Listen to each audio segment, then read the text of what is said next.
રાજ્ય સરકાર દ્વારા અવારનવાર ફાટક મુક્ત ગુજરાતની જાહેરાતો કરવામાં આવી છે, પરંતુ પોરબંદરમાં હજારો લોકો વર્ષોથી રેલવે ફાટકના કારણે મુશ્કેલીનો સામનો કરી રહ્યા છે। વારંવાર ફાટક બંધ થવાથી શહેરીજનો માટે માથાના દુખાવો સમાન આ પ્રશ્ન બની ગયો છે।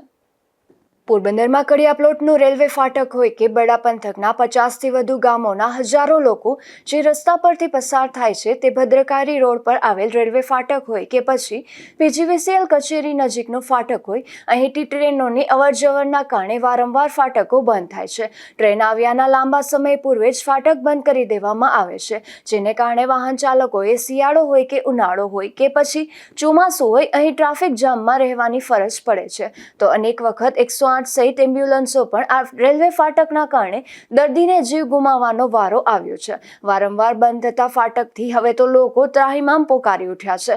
રેલવે ફાટકમાંથી લોકોને મુક્તિ મળે તે માટે કડિયાપ્લોટ સહિત ભદ્રકાળી ફાટક સ્થળે વહેલી તકે અંડરબ્રિજ કે ઓવરબ્રિજ બનાવવામાં આવે તેવું શહેરીજનો ઈચ્છી રહ્યા છે અને માંગણી કરી રહ્યા છે। ભૂતકાળમાં તાત્કાલિન પોરબંદર નગરપાલિકા દ્વારા ભવિષ્યના વિચાર કર્યા વિના આડેધડ રીતે આપવામાં આવેલ બાંધકામની મંજૂરીના કારણે શહેરમાં આજે ટ્રાફિકનો પ્રશ્ન વિકટ બની રહ્યો છે। તત્કાલીન પોરબંદર નગરપાલિકાએ પણ જાણે કે હજારો લોકોના માથાનો દુખાવો સમાન આ પ્રશ્નને લોકોને મૂર્ખ બનાવવાનું નક્કી કર્યું હોય તેમ અનેક વખત બજેટ દરમિયાન આ બંને સ્થળોએ પણ ટ્રાફિકની સમસ્યાને નિવારણ માટે ઓવરબ્રિજ કે અંડરબ્રિજ બનાવવાની વાતો કરી હતી, પરંતુ આજ દિન સુધી કોઈ ઓવરબ્રિજ બન્યો નથી। ત્યારે હવે તો પોરબંદર નગરપાલિકામાંથી મહાનગરપાલિકા બન્યું છે।